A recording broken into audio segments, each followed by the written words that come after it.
अपना उत्तराखंड आप देख रहे हैं, आपके साथ मैं हूं चांदनी धवन और बात करेंगे वायुसेना ने उत्तराखंड से लगी चीन सीमा की सुरक्षा को लेकर उत्तरकाशी के चिन्यालीसौड़ हवाई पट्टी पर अपनी गतिविधियां बढ़ा दी हैं। शुक्रवार को वायुसेना के मल्टीपर्पज विमान AN-32 ने हवाई पट्टी पर 3 बार सुरक्षित लैंडिंग और टेक ऑफ किया है। बताया यह जा रहा है कि वायुसेना का यह विमान ग्वालियर एयरबेस में आया था। सूत्रों के अनुसार वायुसेना चिन्यालीसौड़ हवाई पट्टी को अस्थायी एयरबेस बनाने की तैयारी में है और इस संबंध में अभी अंतिम फैसला नहीं लिया गया है। वायुसेना की संचार टीम चिन्यालीसौड़ में ही रुकी हुई है। चिन्यालीसौड़ हवाई पट्टी से भारत चीन सीमा करीब 126 किलोमीटर की हवाई दूरी पर है और इस लिहाज से हवाई पट्टी का सामरिक महत्व समझा जा सकता है। हमारे सहयोगी बलवीर परमार हमारे साथ फोन लाइन पर जुड़ गया है। बलवीर, विमान ने जिस तरीके से लैंडिंग और टेक ऑफ किया है, अस्थायी एयरबेस बनाने की भी तैयारी की जा रही है यहाँ पर? बिल्कुल, सामरिक दृष्टि से महत्वपूर्ण यहाँ हवाई पट्टी है और पिछले कुछ समय से लगातार ही जो वायुसेना है यहाँ पे लैंडिंग करती आई है। खासकर कल AN-32 विमान का सफल लैंडिंग करवाई गई है और यहाँ पे जो सेना की जो टीम है वो अभी डटी हुई है, तो आज भी शायद लैंडिंग कराई जाएगी, जो सेना का कहना है वहाँ पे। और सामरिक दृष्टि से महत्वपूर्ण 126 किलोमीटर दूर जो बॉर्डर पड़ता है भारत चीन सीमा पे, तो काफी सफल रहा है ये अभियान और सामरिक दृष्टि से महत्वपूर्ण यहाँ हवाई पट्टी मानी जाती है। बहुत शुक्रिया इस पूरी जानकारी के लिए बलवीर।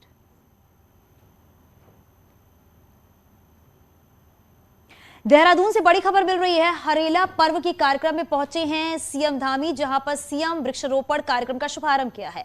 आज पूरे राज्य में 6,38,000 पौधे लगाए जाएंगे और साल भर में 2,25,00,000 पौधे लगाने का टारगेट रखा गया है, जिसमें 45,05,000 फलदार पौधे लगाए जाएंगे और एक साथ सभी में अपना योगदान है। सर, गृह मंत्रालय का अलर्ट है कांवड़ियों को लेकर कि कट्टरपंथी निशाना बना सकता है, राज्यों को अलर्ट रखा गया, आप भी निर्देश दिए? नहीं, हमारी कांवड़ यात्रा सुरक्षित होगी और उसके लिए हमने सभी सुरक्षा के जितने भी एजेंसियां काम कर रही हैं, सुरक्षा बल काम कर रहे हैं, वो मुस्तैदी से करेंगे।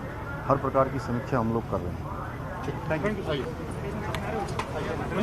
तो आज है लोक पर्व हरेला और इस मौके पर पूरे राज्य में पौधे लगाए जाएंगे। सीएम पुष्कर सिंह धामी को भी आपने सुना है कि 6,38,000 पौधे लगाने का टारगेट रखा गया है। साल भर में 2,25,00,000 पौधों का टारगेट रखा गया है और हमेशा ही देखा गया है कि सीएम पुष्कर सिंह धामी ने पौधे लगाने के लिए लोगों से अपील भी की है ताकि पर्यावरण को सुरक्षित रखा जा सके। हरेला पर्व प्रत्येक जगह पर मनाते हुए, प्रत्येक जनपद में मनाते हुए सभी विभागीय विभिन्न संस्थाएं, उन सब की सहभागिता के माध्यम से वृक्षारोपण का कार्यक्रम संचालित किया जा रहा है और यह कार्यक्रम पूरे 1 महीने तक 15 अगस्त 2022 जब आज़ादी की 75वीं वर्षगांठ तक किया जाएगा। और देहरादून से एक और बड़ी खबर मिल रही है। राष्ट्रपति चुनाव से पहले विधायकों की बैठक होगी। शाम 7 बजे बीजेपी विधानमंडल दल की अहम बैठक होने वाली है। मुख्य सेवक सदन में बैठक का ये प्रोग्राम है। 18 जुलाई को राष्ट्रपति चुनाव होना है और उससे पहले बीजेपी विधायकों की अहम बैठक बुलाई गई है। शाम 7 बजे विधायकों की अहम बैठक होगी और मुख्य सेवक सदन में विधानमंडल की अहम बैठक, क्योंकि राष्ट्रपति चुनाव होना है और उससे पहले कई अहम मुद्दों को लेकर भी चर्चा की जाएगी और ये बैठक आज शाम 7 बजे बुलाई गई है। तो 18 जुलाई को राष्ट्रपति चुनाव है और उससे पहले सीएम पुष्कर सिंह धामी ने बीजेपी विधायकों की अहम बैठक बुलाई है और ये बैठक शाम 7 बजे होगी। हालांकि इस बैठक के दौरान किन किन बातों को लेकर चर्चा की जाएगी और कौन से अहम मुद्दे होंगे, क्योंकि राष्ट्रपति चुनाव होना है, उससे पहले ये बैठक काफी अहम मानी जा रही है। शाम 7 बजे विधानमंडल दल की अहम बैठक होनी है। सभी विधायक इस बैठक में मौजूद रहेंगे। तो ये बैठक काफी अहम मानी जा रही है क्योंकि इस बैठक के दौरान सभी विधायक जो हैं, बीजेपी विधायक, वो मौजूद रहेंगे क्योंकि 18 जुलाई को राष्ट्रपति चुनाव होना है। हमारे साथ हमारे सहयोगी दीपांकर फोन लाइन पर जुड़ गए हैं। दीपांकर, राष्ट्रपति चुनाव से ठीक पहले आज शाम 7 बजे विधायकों की एक बैठक होने वाली है, क्या जानकारी मिल पा रही है इस बैठक को लेकर? बिल्कुल, आज शाम 7 बजे मुख्यमंत्री आवास के मुख्य सेवक सदन में बैठक रखी गई है विधायकों की। 18 तारीख को राष्ट्रपति चुनाव होना है, उससे पहले उत्तराखंड के विधायक किस तरीके से तैयार हैं, किस तरह वोटिंग में कहीं पर कोई गलती किसी विधायक से ना हो, क्योंकि एक एक विधायक का वोट इंपॉर्टेंट है राष्ट्रपति चुनाव के लिए। ऐसे में आज और कल 2 दिन की ट्रेनिंग रखी गई है और आज शाम में 7 बजे सभी विधायक मुख्यमंत्री आवास के मुख्य सेवक सदन में पहुंचेंगे, जहां पर उन्हें राष्ट्रपति चुनाव को लेकर तैयारियों को लेकर पूरा ब्रीफ किया जाएगा। जी बिल्कुल, और ये बैठक शाम 7 बजे होनी है। क्या राष्ट्रपति चुनाव के अलावा भी किन बातों को लेकर चर्चा की जा सकती है? नहीं, फिलहाल जो पूरा कार्यक्रम है वो फिलहाल राष्ट्रपति चुनाव को लेकर फोकस है, जिसमें सभी विधायक बीजेपी विधानमंडल के मौजूद रहेंगे, मुख्यमंत्री पुष्कर सिंह धामी रहेंगे, सभी कैबिनेट मंत्री और सारे विधायक 47 विधायकों की जो कैबिनेट है मुख्यमंत्री के साथ साथ वो सभी लोग वहां मौजूद रहेंगे और फिलहाल पूरा फोकस और सिर्फ राष्ट्रपति चुनाव की तैयारियों को। बिल्कुल दीपांकर, बहुत शुक्रिया इस पूरी जानकारी के लिए। तो उत्तराखंड की खबरें आपको दिखाएंगे, लेकिन इस बीच एक बड़ी खबर मिल रही है। पीएम मोदी पहुंचे हैं कानपुर के वायुसेना एयरपोर्ट पर पहुंच चुके हैं प्रधानमंत्री नरेंद्र मोदी।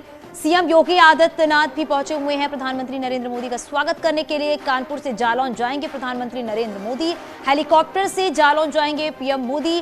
प्रधानमंत्री का विशेष विमान कानपुर की वायुसेना के एयरपोर्ट पर उतरा है और कुछ देर में प्रधानमंत्री मोदी विमान से बाहर आकर जनप्रतिनिधियों से मुलाकात करेंगे। प्रधानमंत्री के स्वागत के लिए उत्तर प्रदेश के सीएम योगी आदित्यनाथ भी एयरपोर्ट पर मौजूद है, क्योंकि आज का दिन बेहद ही खास है, क्योंकि आज बुंदेलखंड एक्सप्रेसवे का उद्घाटन होना है और इस एक्सप्रेसवे का उद्घाटन प्रधानमंत्री नरेंद्र मोदी करेंगे। हेलीकॉप्टर से जालौन जाएंगे प्रधानमंत्री नरेंद्र मोदी और पीएम मोदी कानपुर पहुंच चुके हैं। जालौन में यह पूरा कार्यक्रम रखा गया है, जहां पर प्रधानमंत्री नरेंद्र मोदी, सीएम योगी आदित्यनाथ और साथ ही जो वरिष्ठ नेता हैं वो भी इस कार्यक्रम में मौजूद रहेंगे। सभा को संबोधित भी करेंगे प्रधानमंत्री नरेंद्र मोदी।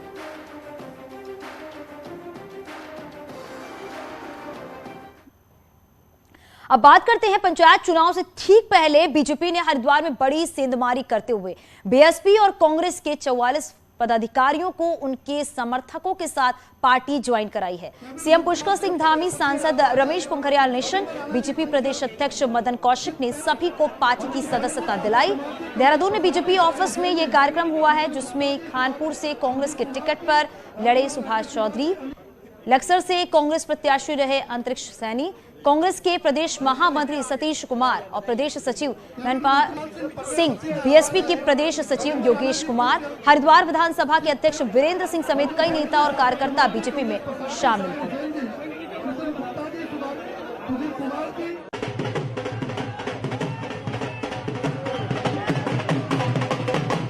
शुक्रवार को प्रदेश बीजेपी कार्यालय में गहमा गहमी का माहौल था। मौका था हरिद्वार से आए कांग्रेस और बसपा के 44 नेताओं के बीजेपी ज्वाइन करने का। ज्वाइनिंग के लिए सीएम भी आए, प्रदेश अध्यक्ष और हरिद्वार से सांसद रमेश पोखरियाल निशंक भी। हरिद्वार में अगस्त में पंचायत चुनाव होने हैं और चुनाव से पहले ये बीजेपी की चुनावी रणनीति का हिस्सा है। हरिद्वार जिले के सैकड़ों की संख्या में कांग्रेस और बहुजन समाज पार्टी छोड़कर अनेक नेताओं ने आज भारतीय जनता पार्टी की सदस्यता ग्रहण की है। प्रमुख रूप से अंतरिक्ष सैनी हैं और हमारे खानपुर से चुनाव लड़े चौधरी साहब हैं। हरिद्वार जिला पंचायत चुनाव में बीजेपी कभी अपना परचम नहीं लहरा पाई। 2015 में हुए पंचायत चुनाव में पार्टी जिला पंचायत की 47 में से मात्र 3 सीटों पर कब्जा जमा पाई थी। कांग्रेस के पास 15 सीटें थी और बाकी पर बीएसपी का कब्जा था। हालिया विधानसभा चुनाव में भी बीजेपी की परफॉर्मेंस अच्छी नहीं है, लिहाजा पंचायत चुनाव सामने है और साख दांव पर है। मैं समझता हूं कि जिस तरीके से भारतीय जनता पार्टी में कांग्रेस के वरिष्ठ पदाधिकारी, बीएसपी के वरिष्ठ पदाधिकारी लगातार सम्मिलित हो रहे हैं, वो इस बात का प्रमाण है कि उत्तराखंड भारतीय जनता पार्टी बहुत मजबूत हो गई है। बीजेपी का असली फोकस लोकसभा चुनाव है।